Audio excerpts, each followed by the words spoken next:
사실 이란에서 러시아에 제공한 샤헤드 자폭 드론들이 굉장히 많이 사용이 됐어요. 한 번에 대량의 자폭 드론과 미사일을 쏟아붓는 거예요. 플라밍고도 잘 보면 사거리가 거의 한 3,000km 이상, 러시아 깊숙이 있는 중요 시설물을 앞으로 적극적으로 공습을 하겠다. 우크라이나전 종전돼도 러시아가 다른 유럽 국가를 침공할 수 있다라고 많이 예측을 하고 있어요. 러우 전쟁이 끝난다고 해서 유럽의 전쟁의 공포가 완전히 가시는 건 아니다.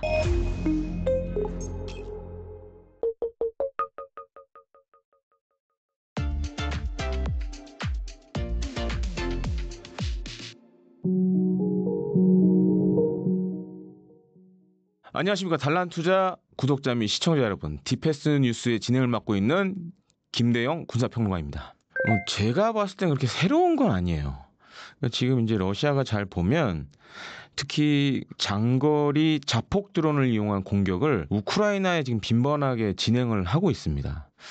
근데 이번에는 좀 눈여겨봐야 될 게 키이우에 있는 우크라이나 정부의 중요 정부 기관을 목표로 한 게 좀 특징이라고 할 수 있겠습니다. 그러니까 그동안은 잘 보면 이제 우크라이나 키이우를 포함한 대도시에 민간인 거주 구역을 대상으로 한 이제 무차별적인 공습을 많이 진행을 했어요. 근데 이번에는 약간 쪽집게식의 의미도 좀 담겨 있다라고 보여줘서 그런 걸 봤을 때는 약간 이제 우크라이나 정부에 대한 뭔가 메시지가 있는 게 아닌가라고 이렇게 보여지고, 또 한 가지로는 이번에 쏜 드론과 미사일이 한 820여 발 정도 됐는데 대부분은 사실 이 이란에서 이제 러시아에 제공한 샤헤드 자폭 드론을 개조해서 만든 러시아형 샤헤드 자폭 드론들이 굉장히 많이 사용이 됐어요. 언론을 통해서 공개된 걸 보면 820여 발 가운데 810여 발이 대부분 이 샤헤드 공격형하고,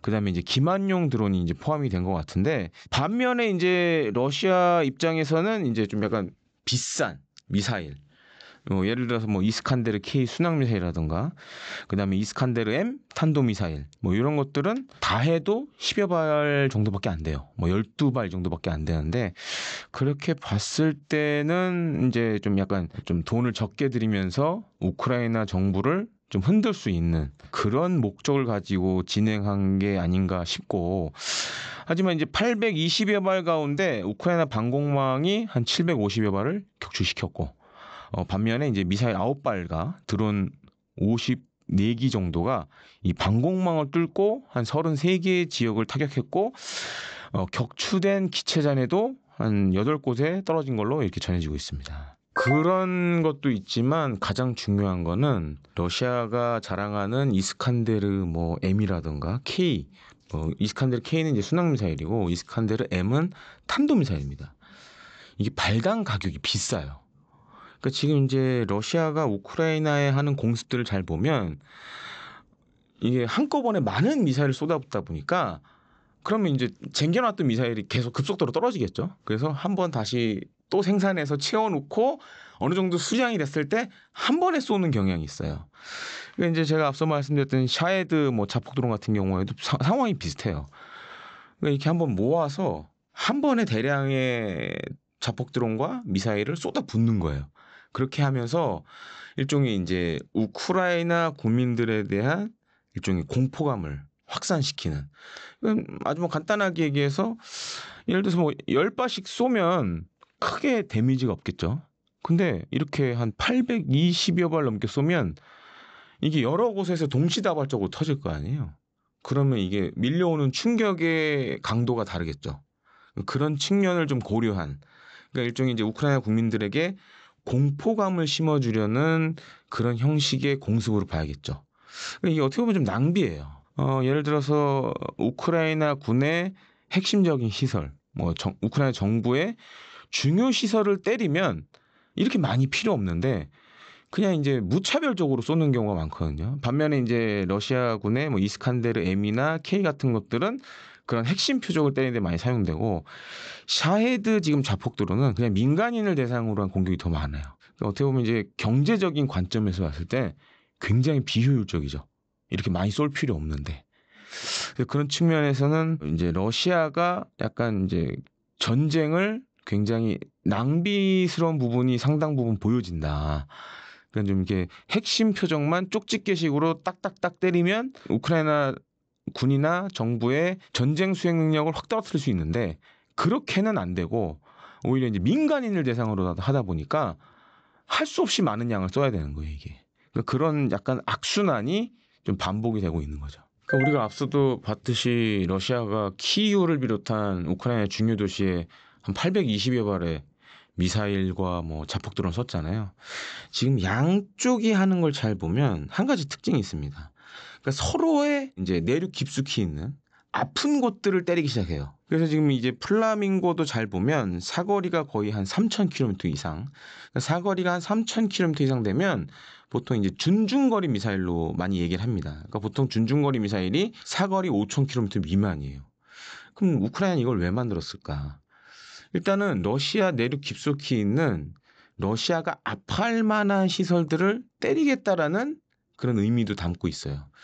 그리고 또 한 가지로는 우크라이나가 사실 이제 항공 우주 기술에 있어서는 과거 구소련 시절부터 여러 가지 연구소들이 우크라이나에 있었어요. 그러니까 우크라이나 잘 보시면 이제 소련에서 독립한 그런 나라였는데 소련 시절에 우크라이나에 예를 들어서 우주 로켓이라든가 뭐 대륙간 탄도미사일 이런 거 만드는 연구소라든가 생산 시설들이 많았었어요.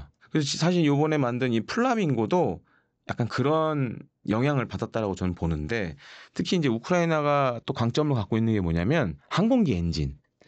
그래서 뭐 터보팬 엔진, 터보제트 엔진 이런 것들도 지금 만들고 있고 이번에 플라밍고에 사용된 그런 뭐 엔진도 우크라이나에서 만든 엔진으로 보여져요.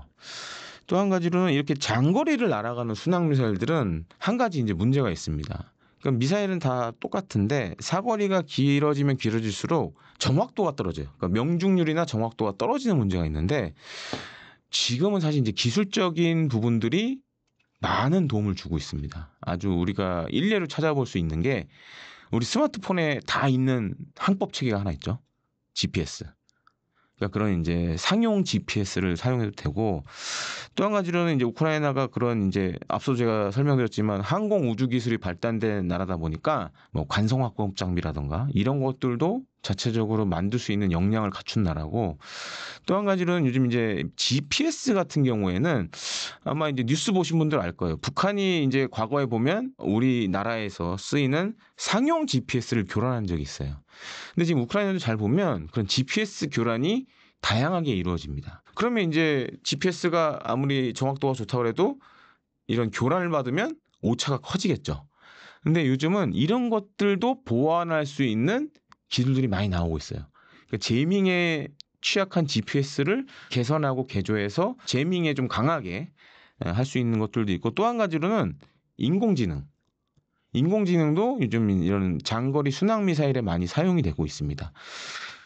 그래서 이제 예를 들어 목표물, 때려야 될 목표물의 정보를 사전에 미사일에 입력을 한다던가 이런 걸 통해서 오차를 또 줄일 수 있게 하는 여러 가지 기술들이 지금 사용이 되고 있고 그런 걸 봤을 땐 우크라이나가 러시아 깊숙이 있는 중요 시설물을 앞으로 적극적으로 공습을 하겠다. 그런 의지로도 보여지고 또 한 가지로는 얘기했습니다. 지금 이제 우크라이나전이 사실 6.25 전쟁 이상으로 장기전으로 가고 있어요.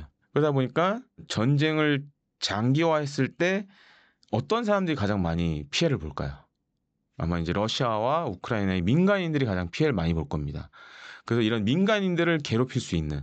그래서 우크라이나 같은 경우에는 최근에 하는 걸 보면 러시아 같은 경우에는 산유국이고 또 천연가스 이런 것들이 많이 나온 나라입니다. 그래서 요즘은 이런 장거리 미사일을 이용해서 예를 들어 정유소라든가 이런 것들을 집중적으로 타격을 하고 있어요. 그래서 이제 우크라이나전에 좀 관심 있는 분들은 아시겠지만 지금 이렇게 우크라이나의 순항 미사일이나 장거리 미사일들이 러시아 깊숙이 있는 뭐 정유소 그다음에 이런 정지하는 시설을 계속 때리고 있어서 주유소에 막 차들이 줄라리를 서 있어요. 러시아에 보면은. 왜냐하면 이제 정제를 해야 휘발유도 만들고 디젤유도 만들잖아요. 그러니까 이런 것도 점점 안 나오고 있는 거예요. 그래서 어떻게 보면 양쪽 다 그런 양국의 국민들의 생활을 좀 불편하게 아니면 민간인의 피해를 좀 극대화하는 형식으로 지금 전쟁을 수행하고 있어요.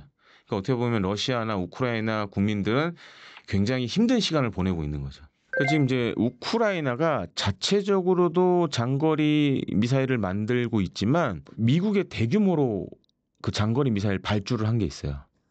그래서 이제 미국의 일종의 이제 방산 스타트업들 뭐 이런 데다가 러시아 영내 깊숙이 때릴 수 있는 그런 순항 미사일들을 좀 빨리 좀 만들어 달라. 이걸 사실 트럼프 2기 행정부 출범하기 전부터 우크라이나가 이제 미국의 그런 업체에다가 발주를 한 게 있어요. 그래서 이제 지금 어떻게 보면 트럼프 2기 행정부도 그거를 이제 오케이 해줬는데 사실 이제 그동안 이제 바이든 행정부 때 미국이 우크라이나에 뭐 에이테킴스라든가 그다음에 뭐 하이마스나 에메라에 쏠 수 있는 GMLRS 그러니까 좀 유도 로켓들을 제공을 했었어요. 근데 일종의 제약을 걸어놓습니다. 예를 들어서 러시아 영내 깊숙이는 사용하지 말아라. 뭐 이런 제약들을 걸어놨는데 일단 트럼프 2기 행정부 같은 경우에는 이것도 살짝 제약을 걸어놓고는 있습니다. 근데 다만 보유는 먼저 해라. 라고 하고 있어요. 그러니까 지금 잘 보면 트럼프 2기 행정부 특히 트럼프 대통령이 생각하는 건 러우 전쟁을 종전시키는 거죠. 지금 이제 협상에 사실 오락가락 하고 있는데 경우에 따라서는 우크라이나가 이제 많은 장거리 미사일을 이용해서 러시아를 때리면 러시아도 점점점 이제 휴전의 회담에 나올 수밖에 없겠죠. 그런 걸 좀 노리는 것 같아요. 뭐 사거리, 뭐 수백 킬로, 수천 킬로미터 되는 지금 이제 장거리 미사일들을 우크라이나에 미국 업체들이 인도하려는 그런 것들을 지금 진행을 하고 있는데, 근데 이것도 사실 이제 생각보다 지금 많이 받을 것 같지는 않아요. 지금 제작 중이라 지금 들리는 바에 의하면 일단 우선적으로 뭐 수십여 발 먼저 받고 또 계속해서 이제 이어져서 받는 방식으로 갈 것 같습니다. 이것도 사실 이제 우크라이나 전쟁 휴전과 좀 연관이 있어요. 근데 지금 잘 보시면 종전 협상이 잘 생각대로 안 되고 있습니다. 그리고 이제 우크라이나가 원하는 건 뭔가 우리도 마찬가지죠. 우리도 지금 북한과 휴전 중인 상황이잖아요. 그래서 휴전 감시를 위한 그런 중립국 감시단이 따로 있어요. 그리고 휴전 협정을 맺으면서 이제 유엔군 사령부가 휴전 협정에 서명했고 중국, 북한이 또 같이 서명을 했습니다. 그래서 지금 이게 안전보장군은 약간 그런 성격으로 봐야 돼요. 휴전을 감시하고 그다음에 러시아, 우크라이나 간의 무력 충돌이 안 일어나게끔 하는 그런 성격을 갖고 있다고 보셔야 돼요. 근데 지금 가장 큰 문제가 러시아는 이 안에 대해서 지금 이제 안전보장군에 대해서 그렇게 딱히 선호하는 건 아니에요. 러시아가 선호하는 건 유엔 안보리 상임이사국들이 병력을 좀 이렇게 해가지고 휴전 감시를 좀 했으면 좋겠다라고 지금 많이 얘기를 하고 있는데, 그래서 이게 실제적으로 휴전 협상 과정에서 과연 러시아가 받아들일지 그거는 좀 모호한 상황이고, 그리고 이제 우크라이나 입장에서는 이 안전보장군이 중요한 게 뭐냐면 만약에 이런 휴전을 감시하고 중지하는 군대가 없으면 러시아가 또 무력 침공을 할 수 있겠죠. 그러니까 그런 거에 대한 일종의 안전판으로 좀 많이 생각을 하고 있어요. 근데 잘 보시면 여기 지금 미국은 안 보이죠. 그러니까 지금 트럼프 대통령은 미군은 안 보내겠다. 대신에 유럽이 군대를 각출해서 알아서 해라. 그러니까 우크라이나의 안전보장을 유럽이 담보해라. 라는 거를 많이 강조하고 있고, 그러면서도 이제 유럽 각국들이 각종 이제 무기라든가 탄약, 그 다음에 이제 일종의 금융 지원 이런 거는 아마 향후에도 계속 될 걸로 이렇게 생각이 됩니다. 푸틴은 이걸 안 좋아해요. 왜냐하면 러시아 그리고 푸틴 대통령이 갖고 있는 생각은 우크라이나가 중립지대가 돼야 된다는 거예요. 근데 여기 보면 지금 언급된 나라들 영국, 프랑스, 스웨덴, 덴마크, 노르웨이, 발트 3국, 네덜란드 이런 나라들이 다 나토 회원국이에요. 북대서양 조약기구 회원국들이에요. 그럼 만약 이렇게 들어오면 이게 잘 보면 나토가 사실 우크라이나에 물론 이제 나토라는 이름을 쓰진 않지만 각 국가별로 병력을 차출해서 보내는 거지만 다른 각도로 보면 나토의 군대가 지금 이 중립지대로 들어온다라고 볼 수도 있어요. 그러면 러시아 입장에서는 받아들이기 힘들죠. 그래서 이제 또 격앙된 그런 의견을 내놓을 수밖에 없는 거고. 그래서 이게 참 쉽지가 않아요. 그러니까 지금 이제 여러 가지 뭐 중재안을 놓고 협상 중이지만 그 중에 하나가 바로 이 안전보장군이기도 하지만 러시아가 워낙 부정적이기 때문에 과연 이게 잘 수행이 될지도 의문이고, 또 한 가지로는 유럽 내에서도 말이 많아요. 유럽 내에서도 일부 국가의 정치인들은 반대하는 의견을 내놓기도 하고, 그리고 또 한 가지로는 과연 이게 3만 명 규모로 이거를 다 할 수가 있겠냐. 왜냐하면 지금 이제 러시아 우크라이나가 티격태격하고 있고 뭐 전투를 지금 수행하고 있는 지역이 굉장히 넓습니다. 3만 명은 다 사실 커버하기가 쉽지가 않아요. 그래서 일각에서는 한 10만 명 정도 필요한 거 아니냐라는 얘기도 있고, 미국은 사실 병력을 차출할 이유가 없고 지금 상황에서는. 그리고 또 한 가지는 이제 미국은 지금 트럼프 대통령이 얘기하는 건 우리는 병력은 안 보낸다. 대신에 항공기, 예를 들어 이제 뭐 정찰기나 뭐 무인 정찰기 이용해서 우리가 항공 감시 정도는 해줄게. 이런 정도의 지금 제안을 하고 있어요. 그렇기 때문에 이게 참 쉽지가 않다. 그리고 이제 유럽이 걱정하는 게 뭐냐면 우크라이나전 종전돼도 러시아가 다른 유럽 국가를 침공할 수 있다라고 많이 예측을 하고 있어요. 그러니까 이게 보면 이게 단순히 러우 전쟁이 끝난다고 해서 유럽의 전쟁의 공포가 완전히 가시는 건 아니다라고 좀 생각을 해야 될 것 같습니다. 결론만 말씀드리자면 정말 쉽지 않다. 그러니까 양쪽 다 지금 잘 보면 정말 그로기 상태예요. 다 힘들어. 근데 어느 한쪽이 뭔가 내려놓고 싶진 않은 거예요. 그리고 잘 보면 우크라이나는 어찌됐든 유럽에서 지원을 해주고 있고, 그다음에 이제 유럽에 묶여 있는 러시아 동결 자산들이 꽤 있습니다. 근데 거기서 이제 그 동결 자산을 깨서 뭔가 지원해주고 있지는 않아요. 대신 동결 자산 가운데 이자 수익이 발생하는 부분이 있어요. 이런 것들을 우크라이나에 계속 무기가 됐든 기술이 됐든 자금 지원이 됐든 이런 방식으로 계속 유럽은 우크라이나에 지원해주고 있어요. 그러니까 사실 이제 플라밍고 우리가 앞서 살펴봤던 그런 순항 미사일들도 이게 어떻게 보면 유럽의 그런 지원이 있어서 만들 수 있었던 그런 무기 중에 하나예요. 러시아도 상황은 비슷해요. 러시아도 자칫 이제 러시아가 원하는 방향이 아닌 뭐 서방이나 뭐 유럽이나 미국이나 우크라이나가 원하는 방향으로 했다가는 푸틴도 정치적으로 큰 데미지를 입을 수밖에 없어요. 그러니까 그런 양측에 좀 복잡한 지금 속사정도 있다 보니까 대표적으로 지금 보여지는 게 이거죠. 모스크바로 와라, 키이우로 와라 이러잖아요. 그러니까 이거는 아직은 힘들긴 하지만 휴전은 좀 그래. 이런 상황이라고 봐야 될 것 같아요. 6.25 전쟁 때도 잘 보면, 그리고 이제 이후에 뭐 냉전 시절에 있었던 전쟁들 잘 보면 다 이런 형국들이 있었어요. 그러니까 서로 지금 사실은 그만하고 싶은데 어쩔 수 없이 지금 이렇게 각국의 이익 때문에 점점 더 끌고 가야 될 수밖에 없는 상황이고, 그러니까 아직은 휴전에 그렇게 목말라 하진 않는다라고 봐야 될 것 같고, 또 한 가지는 이러면서 이제 피해가 늘어나는 건 러시아나 우크라이나의 국민들이 사실 큰 피해를 보고 있는 거죠. 사실 뭐 우크라이나 전쟁 발발하면서 지금 미국이나 유럽 국가들이 각종 대러 제재를 지금 진행을 하고 있어요. 근데 이제 전쟁이 지금 한 3년 넘게 가고 있는데 이 제재에도 사실 큰 구멍이 있어요. 예를 들면 인도, 중국 이런 나라들은 지금 이제 러시아 잘 보면 천연가스나 뭐 석유 이런 것들 다른 데 못 팔아요. 근데 인도, 중국이 싼 값에 계속 그걸 사주고 있어요. 그러다 보니까 전쟁이 점점 장기화되는 거죠. 근데 지금 보면 트럼프 대통령이 갑자기 이제 또 대러 제재 얘기를 꺼낸 거 보면 역설적으로 휴전 협상이 잘 안 된다라고 봐야겠죠. 그러니까 이제 아마 약간 그런 걸 걸 수도 있어요. 그렇게 이제 러시아에서 나오는 천연자원이나 그러니까 천연가스나 원유 이런 것들을 사는 나라에 대한 제재 그동안 안 해왔거든요. 그러니까 인도나 중국에 대해서 그런 제재를 안 걸었었어요.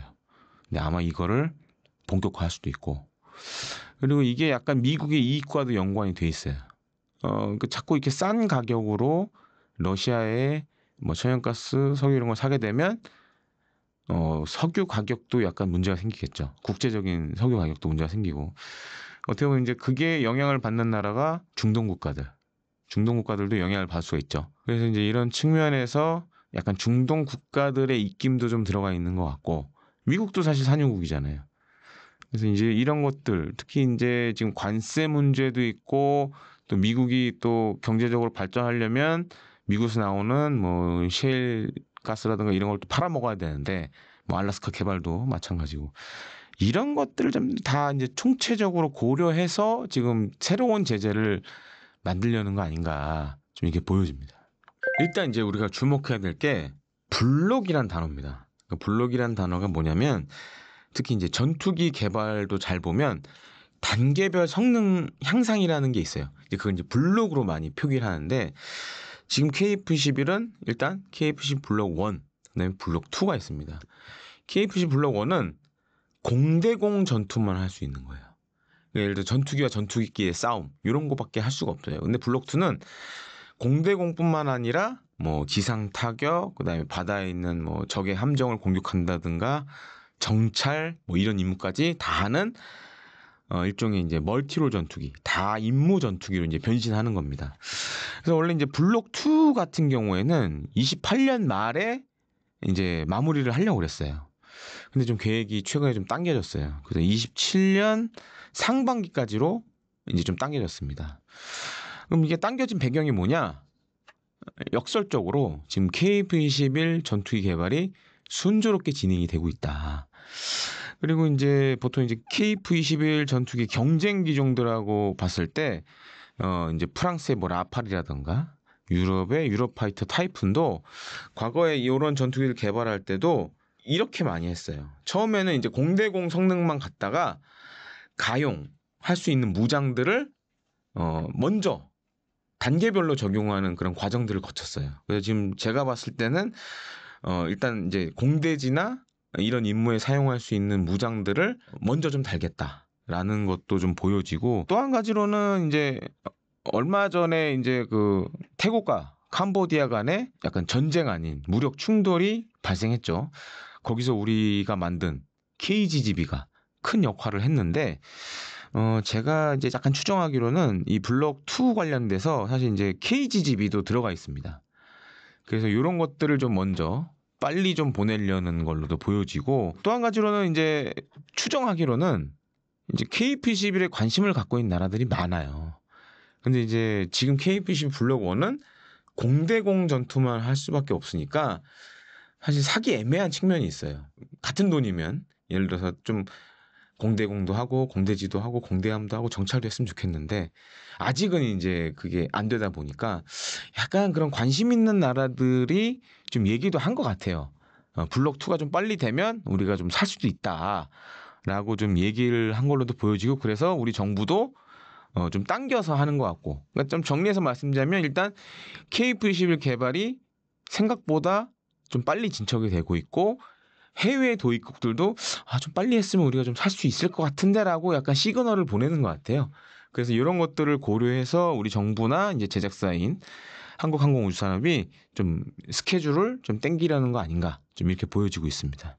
KF-21 뭐 공대지, 공대함 무장들이 뭐 여러 가지가 있습니다. 한 그게 10여 가지 정도 되는데, 일단 우선 제이담 같은 경우에는 이게 우리말로 하면 합동 정밀 직격탄이라고 합니다. 이제 미국에서 만든 거예요. 제이담은 보통 이제 GPS하고 관성화법 장비를 같이 쓰는 복합 유도 방식의 정밀 유도 폭탄인데 키트로 돼 있어요. 그래서 일단 이제 멍텅구리 항공 폭탄에다가 키트를 장착해서 이제 정밀 타격을 하는 그런 일종의 스마트 폭탄이라고 생각하시면 되고, 그다음에 KGGB는 한국형 제이담이라고 불려요. 근데 이제 제이담하고 좀 다른 게 뭐냐면, 제이담은 사실 사거리가 좀 짧아요. 근데 KGGB는 사거리가 한 100km 정도 됩니다. 그래서 잘 보시면 제이담은 사실 이게 이런 긴 날개가 달려 있진 않아요. 근데 KGGB는 긴 날개가 달려 있어서 이게 목표물에 활공해서 날아가서 타격하는 또 그런 기능을 갖고 있습니다. 그리고 산 뒤에 숨어 있는 그런 목표물도 이렇게 선회를 해서 활공해서 떨어지는 이런 것도 각 기능들을 갖고 있어요. 그래서 이제 그런 좀 차이가 있고, 그 다음에 뭐 레이저 유도 폭탄 이런 것들도 이제 미국에서 들여오는 레이저 유도 폭탄도 장착이 되고, 그 다음에 뭐 정전탄. 정전탄은 아마 많이 모르실 거예요. 정전탄이 뭐냐면 이름 그대로 정전을 일으키는 폭탄입니다. 그래서 우리 잘 보면 이제 변전소 같은 데다가 일종의 특수 물질을 뿌려가지고 변전소를 마비시켜 버리는 거예요. 정전을 일으키는 뭐 이런 것들도 지금 이제 장착을 하려고 그러고, 그동안 사실 이제 우리 공군 같은 경우에는 대부분 해외에서 전투기를 들여왔어요. 미국에서. 잘 보시면 지금 이제 뭐 F-16, KF-16, 그다음에 F-15K, F-35 다 미국에서 들여온 전투기죠. 근데 이런 전투기들의 이제 국산 무장을 사용하려 그러면 과정이나 절차가 되게 복잡해요. 일단 첫 번째로는 전투기를 만든 미국의 업체에다가 허가를 받아야 돼요. 그다음에 또 한 가지는 미정부 허가도 받아야 돼요. 그리고 이제 무장을 또 달려면 각종 테스트도 진행해야 되고 체계 통합도 해야 돼요. 그러니까 우리 이제 컴퓨터 보면 마우스 끼고 뭐 이러잖아요. 키보드 끼고 이런 과정들이 다 필요해요. 근데 그런 과정에서 우리가 그 해외 항공기 업체에다가 돈도 줘야 돼요. 체계 통합하는 게 다 비용이 들어갑니다. 그리고 테스트도 해야 되고. 그래서 사실 그 국산 이런 전투기용 무장이 그동안 발전을 못했어요. 뭐 물론 우리가 KGB도 만들었지만 KGB도 잘 보면 FA50, 뭐 KF5EF, 뭐 F16, F19 이런 다 쓸 수 있는데 전투기의 두뇌라고 할 수 있는 임무 컴퓨터와 이렇게 통합이 돼 있지는 않아요. 별도의 단말기를 가지고 쓰는 방식이었어요. 그러다 보니까 약간 운용에 좀 불편함이 있었죠. 근데 지금은 우리가 KF-10이라는 국산 전투기를 만들었기 때문에 뭐 해외 업체에 돈 줄 필요 없이 그냥 우리가 하면 돼요. 그래서 향후에 이제 아마 이런 국산 전투기용 무장들이 대규모로 늘어날 겁니다. 어떻게 보면 이제 KF-21 수출에도 해외 무장을 달면 KF-21 수출할 때 무장을 달아야 되잖아요. 무기를 달아야 되잖아요. 이걸 다 이제 그쪽 나라 해외 무장이면 해외 국가의 정부의 승인을 받아야 돼요. 그럼 복잡한 문제가 있어요. 그러면 이런 걸 만약에 국산으로 대신하면 우리 정부만 오케이 하면 이제 어디든 팔 수 있는 그런 이제 환경이 조성이 되는 거죠. 그러니까 이제 KF-11의 경쟁 기종들 잘 보면 뭐 유럽이 만든 유로파이터 타이푼 거기도 보면 장거리 공대지 미사일을 탑재한다라고 자랑을 많이 해요. 이제 유로파이터 타이푼은 뭐 타우러스, 그다음에 스톰 섀도우, 스칼프 이지 한 사거리 300km 이상 되는 나라마다 좀 차이는 있지만 뭐 300km, 500km, 타우러스는 거의 이제 500km급이고. 왜냐면 이제 이런 그 유로파이터 타이푼이나 라팔 같은 경우 보면 완전한 스텔스 전투기가 아니에요. 그럼 이제 적 가까운 데 가면 적의 지대공 미사일이나 대공포에 요격을 당하겠죠. 그래서 먼 거리에서 적진 깊숙한 목표물을 타격할 수 있는 장거리 공대지 미사일을 사용하게 되면 전투기의 생존성이 확 늘어나죠. KF-11도 사실 비슷해요. KF-11도 물론 이제 외형적으로는 저피탐 설계, 그러니까 스텔스 설계가 돼 있지만 일단 밖에 무장을 달면 이게 효과가 없어요. 그래서 이제 KF-11 하면서 우리도 이제 천룡을 개발을 같이 하게 된 거고, 천룡은 이제 국방과학연구소에서 부르는 이제 프로젝트명이고, 방위사업청에서는 보통 이제 장거리 공대지 유도탄 2차 사업이라고 많이 얘기를 합니다. 그래서 장공지 2라고 많이 얘기를 하는데, 우리도 그래서 사거리 500km 이상의 장거리 공대지 유도탄을 KF-21에 달아야 된다. 그게 이제 공군에서 요구가 있었고, 그래서 이제 천룡을 개발하게 됐죠. 그래서 천룡하고 타우러스하고 좀 비교를 해보면, 타우러스는 물론 장점도 있지만 단점도 있어요.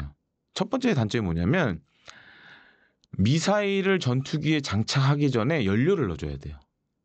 왜냐면 이제 그 타우러스 같은 경우에는 항공기랑 비슷해요. 그 터보팬 엔진이 달려 있어요. 그래서 이게 항공 연료로 돌아가는 거거든요. 근데 이제 타우러스의 이제 가장 큰 단점 중에 하나가 이거를 쏘기 전에 연료를 넣어서 장착을 해야 돼요. 근데 반면에 천룡은 보관이 가능한 연료를 사용해요. 그러니까 이제 연료를 따로 넣을 필요 없이 연료를 넣어놨다가 필요할 때 그냥 사용하면 쏘면 되는 방식이에요.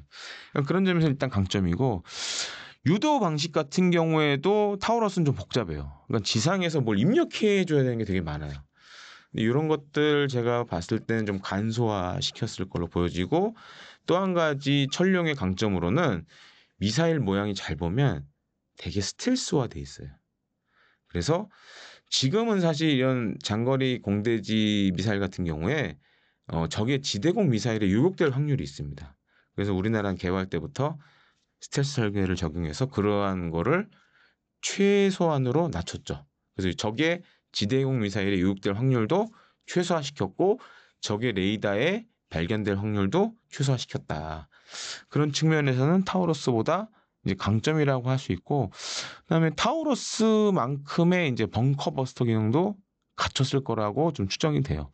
특히 이제 우리나라 같은 경우에는 열 압력탄, 그래서 이제 뚫고 들어가서 이런 미세한 분말을 지하 공간에 확 뿌리고 갑자기 이제 점화되면서 열과 압력으로 지하철을 부수는 이 열압력탄 기술에 있어서 좀 세계 정상급 기술을 갖고 있어요. 이런 것들이 아마 천령에 다 적용이 됐을 걸로 보여지고 실제로 이제 그 우리 육군에 쓰고 있는 우레라고 불리는 전술지대지 미사일에도 그런 열압력탄을 이용한 벙커버스터 기능들을 이미 다 갖추고 있습니다.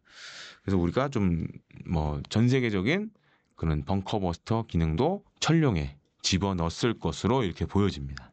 일단 지금 KF-11 블록1은 엄밀히 그리고 객관적으로 말씀드리면 수출 시장에서 경쟁력이 없어요. 그 보통 지금 KF-11 블록1 양산 대당 가격이 한 900억, 1000억 사이 할 것 같은데 그 정도 금액으로 한 가지 임무만 한다 그러면 사실 이렇게 사줄 만한 나라가 없습니다. 그래서 이제 앞서도 얘기했지만 약간 이제 관심 있는 국가들이 메시지를 준 것 같아요. 다임무가 돼야 우리가 좀 사볼 수 있을 것 같다. 그래서 그런 것들 좀 감안해서 좀 스케줄을 좀 땡긴 측면도 있고 그렇게 되면 만약에 우리가 27년 뭐 상반기에 이런 것들 다 확보하게 되면 그만큼 이제 언급됐던 나라들 뭐 중동이라든가 그다음에 이제 뭐 폴란드라든가 이런 나라들이 좀 도입에 가까워지겠죠. 그런 측면에서 봤을 땐 무장 장착 능력, 그다음에 무장 다양성이 사실은 지금 이제 KF-21 수출에 굉장히 중요한 조건이 되고 있다라고 좀 볼 수 있을 것 같습니다. 그래서 지금 이제 뭐 한간의 KF-21 블록 3, 그러니까 지금 KF-21은 잘 보시면 완전한 스텔스 전투기는 아니에요. 그러니까 스텔스 기능을 일부 갖고 있는 전투기예요. 근데 이제 KF-21 블록 3는 완전한 스텔스 전투기로 이제 변신을 하겠다는 거예요. 그래서 지금 이제 잘 보시면 그 공대공 미티어 미사일을 기체 하부에 이렇게 반매립식으로 한 반 정도 들어가게 이렇게 만들어놨어요. 근데 이 부분을 뭐 일설에 의하면 이제 개조를 하면 이제 안으로 미사일을 넣을 수 있는 내부 무장창을 만들 수 있다라는 얘기가 있어요. 근데 이제 한 가지 문제가 그렇게 했을 때 그러면 이제 경쟁 기종이 이제 달라진단 말이에요. 그럼 이제 F-35 같은 스텔스 전투기랑 이제 경쟁을 해야 되는데, 근데 이제 F-35는 사실 이제 KF-21 블록 3 지금 이제 KF-21을 개조해서 공대공 미사일을 안으로 집어넣는 방식으로 하면 무장 능력에서 사실 KF-21 블록 3는 F-35보다 뒤져요. 요새 그래서 최근에 이제 뭐 KF-21 EX 관련된 얘기 그것도 사실은 이제 해외 국가들이 좀 얘기를 한 것 같아요. 그러니까 F-35를 살 수 없는 중동 국가들이 좀 KF-21 블록 2도 좋은데 우리도 F-35급의 전투를 갖고 싶은데 좀 만들어줄 수 없냐? 좀 이런 얘기들을 좀 한 것 같아요. 근데 이제 KF-21은 이제 기체 크기가 사실 좀 제한되는 부분이 있다 보니까 안에 뭐 많은 무장을 넣을 수가 없어요. 그리고 그렇게 하다 보면 어딘가 공간이 점점 줄어들겠죠. 그래서 제가 봤을 때 이제 연료 탑재하는 부분이 줄어들 수밖에 없는데 그런 문제들이 있어서 이제 뭐 최근에 나온 KF-21EX 같은 경우에는 요 동체 옆에다가 연료를 넣을 수 있는 이제 컨퍼멀 탱크라는 거를 좀 새로 장착된 그런 CG가 나오기도 했어요. 그러면 어떻게 보면 이제 F-35에 좀 근접한 그런 무장 장착 능력 뭐 이런 것들을 이제 갖출 수 있는데 다만 이제 그게 있습니다. 과연 우리 공군이 지금 KF-21 블록 3 그러니까 기존 KF-21을 개조해서 5.5세대나 5.5세대 전투기를 갈지 아니면 아예 새로운 전투기 그게 이제 한국형 차세대 전투기라고 하는데 KF-XX로 갈지 그건 아직 결정된 바가 없어요. 다만 이제 한국항공산업 특히 이제 KF-21 만드는 카 입장에서 봤을 땐 그런 해외 국가들의 니즈가 있거든요. F-35급 같은 걸 하나 있으면 우리가 사줄 수도 있다라는 좀 그런 니즈들이 있기 때문에 그런 걸 반영해서 지금 KF-21EX를 지금 진행을 하려고 하고 있고 반면에 이제 유무인복합은 약간 별개의 얘기예요. 그러니까 유무인복합은 꼭 굳이 KF-21 블록 3가 아니더라도 기존에 이제 KF-21 블록 1이나 KF-21 블록 2 향후에 나올 이런 거에 뭐 임무 컴퓨터라든가 그러니까 컴퓨터에 두뇌인 임무 컴퓨터 그다음에 통신 장비들을 좀 손을 보면 유무인 복합을 하는데 크게 문제가 없어요. 그리고 이제 미국이나 해외 다른 나라들도 4.5세대 전투기에도 이제 유무인 복합을 적용을 하려고 그래요. 그래서 이제 꼭 그게 5세대 전투기의 핵심은 아니다. 유무인 복합이. 그런 측면으로 봐야 될 것 같고 또 한 가지로는 이제 KF-21 블록 2 같은 경우에는 블록 1에 없던 새로운 장비가 추가가 됩니다. 그래서 그게 이제 EOTGP라고 영어로 얘기를 많이 하는데 전자 광학 및 목표 추적 장비. 그래서 이제 지상이나 해상에 있는 목표물을 그렇게 보시면 돼요. 이제 우리 저기 스마트폰 보면 줌으로 막 당겨서 보고 이러잖아요. KF-21 EOTGP도 지상이나 해상에 있는 목표물을 전자 광학 장비를 이용해서 뭐 줌을 확대해서 보기도 하고 아니면 야간에 이제 열 영상 이런 걸 통해서 보기도 하고 레이저 유도를 한다던가 그다음에 뭐 GPS 그런 폭탄들을 유도하는데 사용하는 핵심적인 장비입니다. 그래서 이게 KF-21 블록 2에도 이제 장착이 될 거고 그다음에 이제 KF-21 블록 2 같은 경우에는 상대방의 방공망을 교란하는 전자전 장비도 이제 업그레이드가 될 거고 뭐 앞서 살펴봤듯이 뭐 공대한 무장 이런 것들도 대폭 늘어날 거예요. 다만 이제 KF-21 블록 3는 그 밖에 다는 EOTGP를 이제 안에 내장형으로 바꿔야 되는 문제도 있고 또 여러 가지 뭐 스텔스 성능을 가질 수 있는 뭐 필름이라든가 도료라든가 이런 것도 개발을 해야 되고 어떻게 보면 사실상 새로운 전투기를 만든다고 봐야 돼요. 그래서 개발비 자체도 아마 많이 들어갈 수 있고 여러 가지 좀 지금 개발 리스크도 있고 그다음에 엔진도 사실 새롭게 만들어야 되는 여러 가지 문제들이 있죠. 그래서 이제 KF-21 블록 3가 과연 우리 공군이 이 방향으로 갈지 아니면 아예 새로운 전투기 만들지 요거는 좀 더 지켜봐야 될 것 같습니다. 사실 몇 달 전에 이제 폴란드가 K2 전차 2차 계약을 하면서 폴란드형 K2 전차 K2PL도 계약을 했어요. 그래서 이게 굉장히 뜨거운 감자 같은 이슈였는데 왜냐하면 22년도에 이제 포괄적인 계약을 맺었고 이제 세부 계약을 지금 두 차례에 걸쳐서 진행을 했습니다. 그래서 1차 계약 때는 이제 당시에 이제 폴란드 상황이 러우 전쟁이 일어나면서 이제 이러다 또 러시아가 폴란드까지 쳐들어온 거 아니냐 이러면서 당장 지금 전차나 이런 게 부족하니 빨리 좀 한국에서 K2 전차를 보내달라. 그래서 그게 이제 K2GF였어요. 게필러라는 의미. 이제 일종의 이제 뭔가 땜빵을 메워주는 그런 형식의 K2 전차를 우선 도입을 해갖고 사실은 그게 원래는 우리 육군에 이제 배치될 전차였는데 워낙 이제 폴란드가 급하다 보니까 이것 좀 먼저 좀 보내달라. 그래서 이제 많이 지금도 이제 보내고 있고 K2PL은 이제 폴란드 육군의 여러 가지 군 작전 요구도를 반영한 좀 새로운 전차라고 봐야 돼요. 근데 모양, 외형으로 봤을 때 크게 변한 게 없는데 세부적으로 보면 좀 약간 디테일이 좀 다릅니다. 그래서 이제 능동방어 장치 얘기를 해주셨는데 능동방어 장치가 뭐냐면 전차로 날아오는 대전차 미사일이나 대전차 로켓을 요격체를 이용해서 요격하는 거예요. 그래서 이런 걸 이용해서 전차의 생존성도 늘리고 또 한 가지로는 RCWS라는 일종의 이제 무인 기관 총탑을 또 장착을 합니다. 그래서 이전에는 보면 K2 전차에서 그 전차 위에 보면 이게 중기관총이나 기관총이 달려 있는데 사람이 올라와서 그걸 해야 됐어요. 근데 지금은 이게 일종의 로봇처럼 차 안에서 이렇게 우리가 이제 뭐 조작하면 거기서 쏠 수가 있어요. 이런 것도 달리고 또 한 가지 이제 최근에 이제 드론이 사실은 이제 전차 킬러가 돼가고 있어요. 드론들이 지금 전차를 많이 공격을 하기 때문에 드론 제모도 달렸어요. 그래서 날아오는 드론을 전자적으로 방해를 하는 거예요. 그럼 드론이 이렇게 날아오다가 전자적 방해를 하면 드론도 사실 보면 사람이 보고 조작하는 경우가 되게 많아요. 이제 무선 데이터를 이용해서 보통 조작을 많이 하는데 전자적으로 제명을 걸어버리면 영상이 중간에 보면 막 끊겨요. 그러니까 안 보이면 조작을 못 하겠죠. 이제 그런 거를 하게끔 하는 일종의 전파 방해 장치도 장착이 됐습니다. 첫 번째로는 지금 이렇게 K2 전차가 폴란드에 납품이 되면서 유럽에서 지금 폴란드가 사실상 전차 군단이라는 타이틀을 갖게 됐어요. 그 전에는 우리가 뭐 축구 좋아하시는 분들 아시겠지만 전차 군단 하면 떠오르는 이미지가 독일이었잖아요.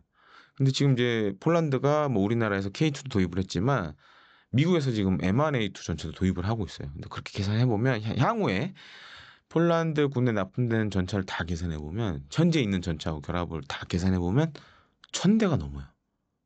그래서 이제 유럽 나라들 보면 1000대 지금 갖고 있는 1000대 전차를 운용 중인 나라가 없어요. 특히 나토 회원국 중에.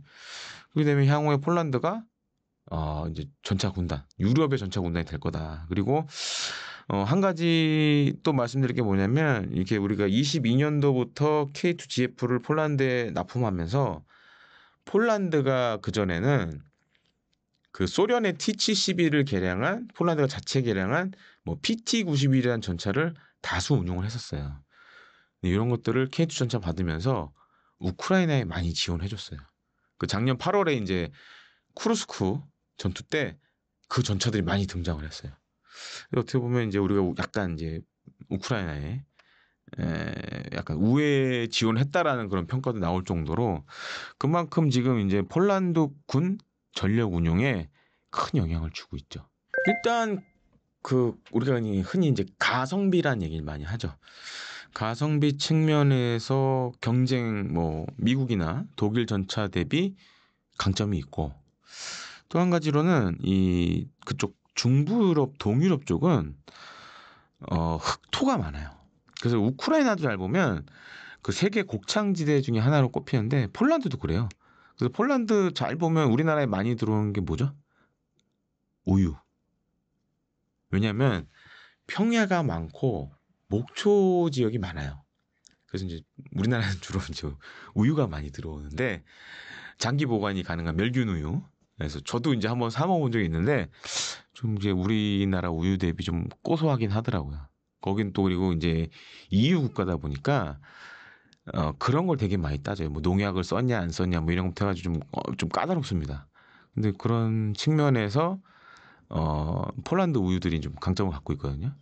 그러다 보니까 흑토가 많다 보니까 어떤 문제가 생기냐면 겨울철이나 비가 오면 땅이 진창이 돼버려요. 근데 이제 전차가 무거우면 그런 진창에서 이제 막 전차가 헛바퀴 돌고 헤매겠죠. 근데 우리 이제 K2 전차 같은 경우에는 중량도 비교적 가볍고 그다음에 엔진 출력도 높고 거기다가 이제 경쟁 전차 대비 우리나라는 유기압 현가 장치를 갖고 있어요. 유기압 서스펜션을 사용을 해요. 그러다 보니까 그리고 이제 우리나라가 K2 만들 때 우리나라 잘 보면 산이 많죠. 그래서 상대적으로 다른 나라 전차들 개발할 때보다 고기동성을 요구를 해요. 그리고 이제 K2 전차 같은 경우에는 이게 가능합니다. 이 높낮이 보통 이제 닐링이라고 얘기를 하는데 전차를 숙였다 굽혔다 하는 것도 가능하고 그 다음에 지형에 맞춰서 이 서스펜션이 유압으로 이렇게 딱 맞춰서 작동을 해요. 그런 측면에 사실 경쟁 전차들에 없는 그런 기능이고 또 한 가지로는 이제 지난해 올해 이제 중동에서 우리 육군의 K2 전차들이 현지 뭐 국가들과 뭐 카타르, UAE하고 연합훈련을 몇 차례 진행을 했어요. 거기 이제 K2 전차가 등장을 했는데 원래 우리가 이제 그동안 스펙상으로는 한 3km 이상 되는 목표를 K2 전차가 맞출 수 있다라고 얘기를 많이 했는데 중동에서 그때 이제 연합훈련할 때 5km 떨어진 표적을 명중을 시킨 거예요. 그래서 굉장히 중동 국가들이 놀랬고 이제 이런 것들이 지금 어떻게 보면 이제 폴란드군도 호평을 받고 있고 특히 이제 그런 진창이 된 평지에서 아주 원활하게 지금 작동하는 부분 이런 측면에서 폴란드군의 호평을 많이 받고 있는 걸로 전해지고 있습니다. 그렇습니다. 그러니까 그동안 이제 유럽 같은 경우에는 이제 제가 앞서도 향후 폴란드가 한 1000대 이상 전차 가질 것 같다라고 말씀드렸는데 보통 이제 전차 개발 및 양산의 순위분기점이 한 2, 300대 정도 만들어야 좀 수지타산이 맞아요. 근데 유럽의 국가를 잘 보시면 프랑스하고 독일 빼고는 뭐 영국도 과거엔 그랬는데 지금은 사실 영국은 새로운 전차 만드는 거는 포기했고 기존에 있던 전차 챌린저 2 성능 개량해서 이제 가는 뭐 챌린저 3라고도 얘기를 많이 하는데 그렇게 가고 있고 프랑스도 지금 더 이상 현재 이제 르클레르 전차 외에 차세 전차를 개발 중이지만 과거처럼 많은 전차를 갖고 있지는 않아요. 독일도 사실 상황이 비슷합니다. 그러다 보니까 이 유럽 내 국가들이 뭐 이제 영국, 독일, 프랑스, 이탈리아 빼놓고는 자체적으로 전차를 만들기에는 대부분 다 이제 수지 타산이 안 맞는 거예요. 그러다 보니까 이제 많이 산 게 독일의 레오파르트 2 전차. 왜냐하면 과거 냉전 시절에 독일이 이제 전차 군단 명성이 있었고 그러다 보니까 이제 전차를 막 수천 대씩 찍어냈었는데 그래서 이제 뭐 네덜란드나 이런 나라들 보면 자체 개발 안 하고 그냥 독일이 만든 전차를 많이 샀죠. 근데 지금은 이제 어떻게 보면 유럽 국가들 입장에서 봤을 때는 일종의 선택의 폭이 넓어진 거예요. 폴란드에 우리가 K2 수출하면서 폴란드가 K2 전차 잘 쓰네? 그럼 우리도 한번 K2 전차 도입을 할까? 이렇게 된 상황이 온 거죠. 그리고 더 중요한 건 이제 27년까지 2차 계약분도 잘 보면 거기에 뭐 우리나라에서 만드는 K2 GF 계필로도 있고 그다음에 이제 현지 생산으로 됩니다. K2 PL은 이제 현지 생산이 진행될 예정인데 그렇게 되면 이제 어떻게 보면 K2 전차 만드는 유럽 본거지가 하나 생기는 거죠. 그러면 이제 주변국인 예를 들어 뭐 루마니아, 체코, 헝가리 이런 나라들도 어떻게 보면 이제 메이드 인 EU K2 전차가 나오는 거잖아요. 그러면 살 수 있는 거죠. 그래서 그런 측면에서 K2 전차의 폴란드 현지 생산이 갖는 의미가 상당히 크다라고 좀 말씀을 드리고 싶습니다. 2022년에 우리나라가 폴란드에 대규모 방산 수출하기 전까지만 해도 이 MSPO라는 이 방산 전시회가 국내에서 크게 주목을 못 받았어요. 그래서 MSPO 뭐지? 뭐 폴란드에서 일하는 걸 하나 보네? 이 정도였지 주목을 크게 받지 못했어요. 그리고 세계적인 방산 전시회도 아니었고. 근데 22년도에 이제 대규모 방산 수출하면서 이 MSPO 폴란드에서 하는 방산 전시회가 굉장히 우리나라에게 중요해졌어요. 왜냐하면 이제 사실 단군 이래 최대의 방산 수출을 기록을 했고, 그다음에 지금 폴란드가 잘 보면 우리나라 무기뿐만 아니라 미국이라든가 유럽 각국에서 무기를 어마어마하게 많이 사요. 그래서 유럽에서도 주목하는 방산 전시가 됐어요. MSPO에서 전시를 하면 이제 유럽 나라의 이제 군관객들이 다 오거든요. 거기서 다 보는 거예요. 그래서 이제 그렇기 때문에 지금 우리 K 방산의 중요 이제 방산 업체들도 MSPO를 굉장히 중요한 지금 전시회로 보고 있고 매년 새로운 것들도 많이 보여주고 그다음에 이제 지금은 이제 방위 산업이 현지화가 되게 중요해졌거든요. 그래서 폴란드 현지 업체들하고 지금 이렇게 MOU 이런 것도 많이 맺고 있고 또 한 가지로는 뭐 탄약 생산이라던가 이런 것들도 이번 올해 MSPO에서 좀 많이 됐어요. 그래서 천무 다연장 로켓포에 들어가는 뭐 유도 로켓이라든가 이런 유도탄 관련된 것도 MOU가 진행이 됐고 그래서 진짜 지금 폴란드 MSPO 방산 전시회가 어떻게 보면 이제 유럽의 우리나라 K 방산을 알리는 중요한 창구가 되고 있다라고 좀 정리를 하고 싶습니다. 그렇죠. 이번에 그래서 MSPO 때 하나 에어로스페이스는 이제 천광이라고 부르는 뭐 레이저 무기들도 뭐 실물을 갖다 놓은 건 아니지만 이런 것들도 선을 보였고 그다음에 지금 폴란드에 있어서 지금 중요한 사업이 하나가 있어요. 잠수함 사업.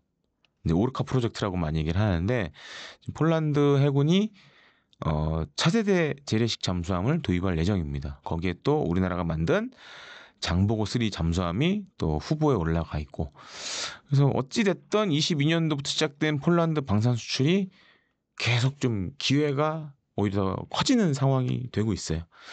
그리고 이제 폴란드 입장에서도 사실 한국이 굉장히 좋은 파트너가 되고 있고 다만 이제 또 한 가지 문제가 있어요. 그러니까 폴란드가 우리 거 사주는 만큼 우리도 폴란드에서 뭐 사줘야 돼요.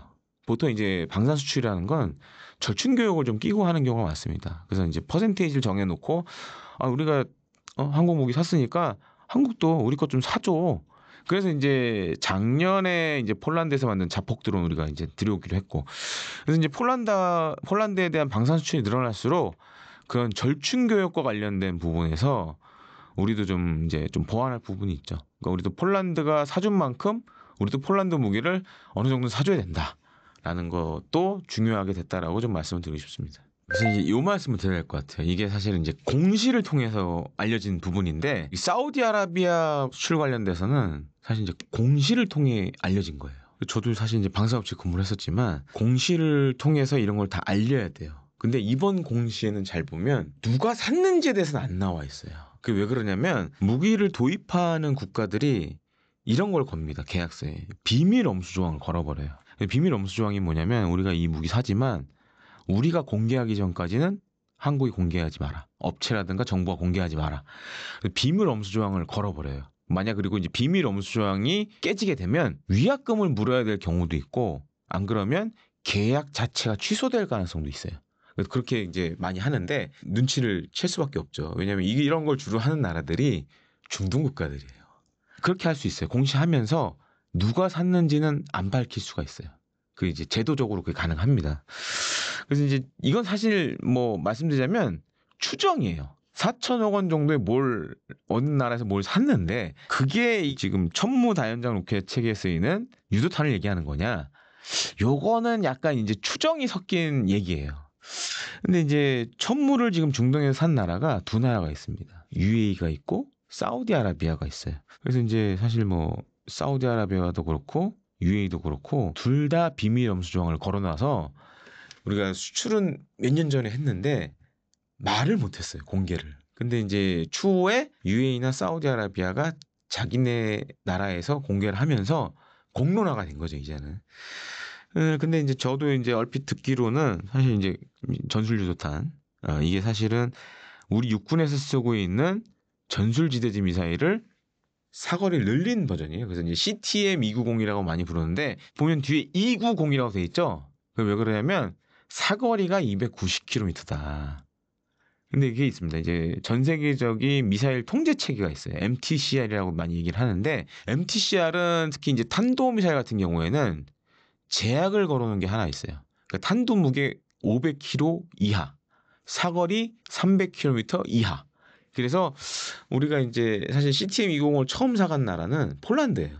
폴란드가 천무 사가면서 우리 이런 거 필요하다. 그러면서 이제 호마르 K라고 지금 폴란드 현지에서 만들고 있는데 여기에 처음 사용됐어요. 근데 이제 290 300km 미만으로 해서 이제 MTCR을 준수하는 조건으로 그렇게 만들어서 판매를 했죠. 근데 아마 이제 추정 키로는 뭐 사우디가 약간 이제 산 것 같아요. 그리고 지금 이제 중동 국가 이제 천무를 운영 중인 UAE나 사우디나 지금 이제 CTM-290 다음으로 생각하는 건 사거리 500km짜리 좀 지대지 미사일을 갖고 싶어 해요. 그래서 저도 이제 뭐 몇몇 군데 들었는데 이제 사거리 500km 늘리면 또 이게 한 가지 조건이 있습니다. 탄두 중량을 줄여야 돼요. 그래서 지금 이제 새로운 버전 같은 경우에는 사거리를 500km 늘리되 탄두 중량을 줄여서 가겠다. 중동의 몇몇 국가들, 뭐 UAE, 사우디가 이제 미국과 협의를 한 것 같아요. 왜냐면 이제 MTCR을 좌지우지하는 건 미국이에요. 그래서 미국과 협의를 거쳐서 우리나라에서 이것도 살려고 하는 것 같아요. CTM-290 다음에는 사거리 500km짜리 또 지대지 미사일 살려고 하는데 지금 이제 CTM-290은 탄두가 하나예요.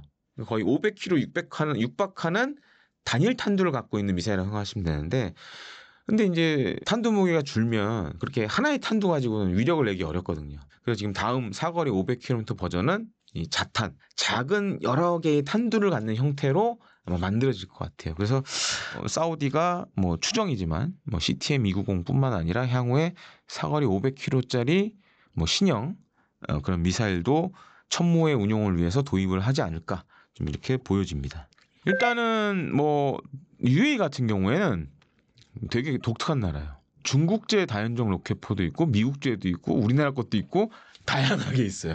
그래서 약간 다연장 로켓포의 컬렉션을 하는 것 같아요. 보면 좀 사실 이해가 안 되는데 뭐 물론 이제 오일머니가 많은 나라다 보니까 이제 그런 것도 있고 또 한 가지로는 이제 UAE든 사우디든 제1의 적이 이란이에요.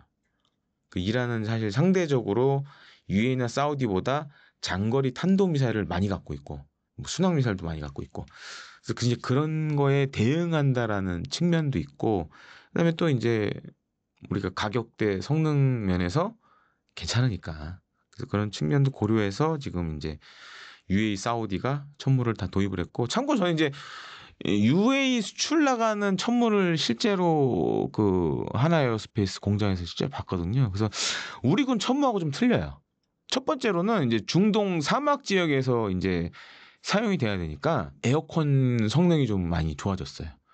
또 한 가지로는 이제 UAE나 사우디나 상대적으로 우리 군보다 높은 방호력을 좀 요구를 했어요. 철갑탄을 사용하는 기관 총탄도 방어가 가능하도록 세라믹 장갑 재질의 그런 거를 이제 외부에다 둘렀죠. 그래서 사실 이제 차체는 다 똑같은데 우리 육군 거하고 차이점이 일단 첫 번째 에어컨 기능이 확 늘어났고 그다음에 방탄 성능 같은 것들도 대폭 향상됐죠. 그래서 이게 좀 오해를 하시면 안 되는 부분이 이겁니다. 그러니까 하이코어는 일종의 시제품이에요. 시제품이고 국방과학연구소의 일종의 과제 수행을 하고 있다라고 보시면 돼요.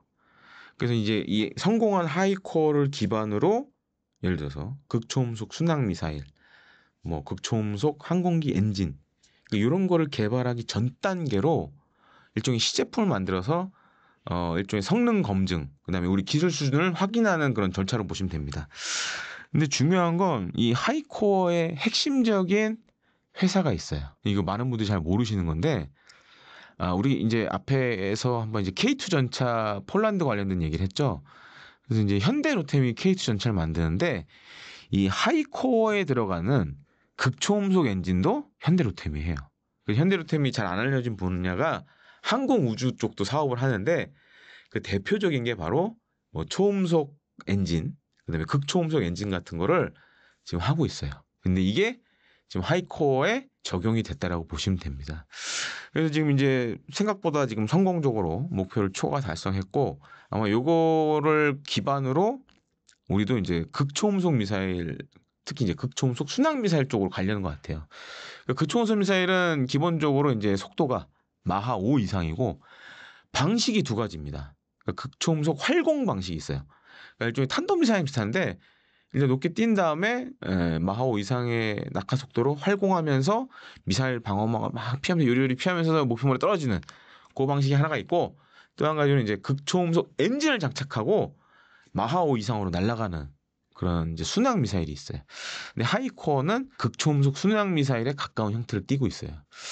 그래서 이제 지난 9월 3일에 중국이 사실은 열병식 전승절 열병식 통해서 임지 21 다양한 종류의 이제 극초음속 미사일들을 많이 보여줬어요. 근데 요번에 이제 중국 전승절 열병식에서 눈에 좀 많이 띄었던 게 제가 이제 앞서 설명드렸잖아요. 극초음속 미사일이 두 가지 방식이 있다고. 활공 방식은 사실 이전에도 많이 보여줬고 근데 요번 전승절 열병식 때 극초음속 그 순항 미사일들 그다음에 더 중요한 거는 지상에서 쏘는 게 아니라 해군 함정에서 수직 발사관에 쏠 수 있는 그런 극초음속 미사일들을 많이 보여줬어요. 근데 이제 우리 하이코어도 응용을 해서 향후에 뭐 극초음속 대함 미사일, 극초음속 대지 미사일 이런 방식으로 얼마든지 만들 수 있거든요. 그러면 우리도 사실 지금 이제 극초음속 미사일 분야에 있어서는 선진국에 뒤지지 않는 기술적인 역량을 이제는 확보를 했다라고 생각하시면 될 것 같습니다. 그렇죠. 이제 북한이 요즘 이제 자랑하는 것 중에 자기도 극초음속 자기네들도 이제 극초음속 미사일 만들었다고 하는데 그거는 이제 극초음속 활강 방식이에요. 글라이딩 방식이에요. 근데 아직 극초음속 순항 미사일은 사실 이 기술을 갖고 있는 나라가 많지가 않아요. 그러니까 제가 봤을 때 이제 미국, 중국, 그다음에 뭐 러시아 요 정도거든요. 근데 우리가 극초음속 순항 미사일 지금 시제품을 만들어서 성공적으로 테스트를 했다. 그럼 우리도 이제 어떻게 보면 극초음속 순항 미사일 탑5 안에 드는 거죠. 그 정도로 기술적 좀 성숙도를 지금 보여주고 있다라고 좀 말씀을 드리고 싶고 다만 이제 요거는 일종의 시제품 단계고 아마 요걸 응용해서 이제 미사일이나 이런 쪽 혹은 향후에 이제 극초음속 항공기 엔진 이런 쪽으로 이제 발전이 가능합니다. 그런 측면에 봤을 때는 굉장히 좀 자부심을 가질 만한 사건이다라고 생각이 됩니다.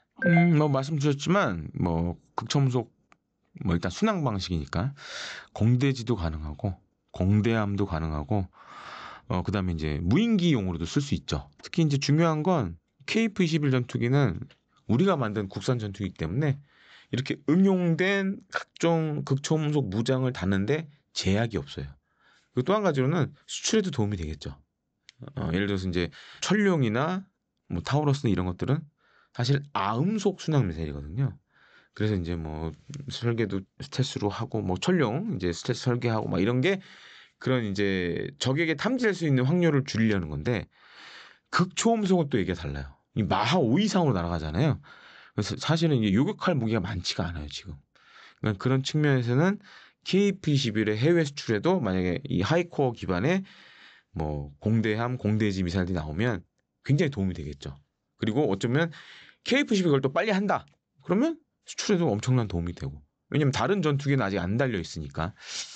그런 측면에서 좀 기대되는 K방산의 미래 먹거리라고 말씀을 드리고 싶습니다.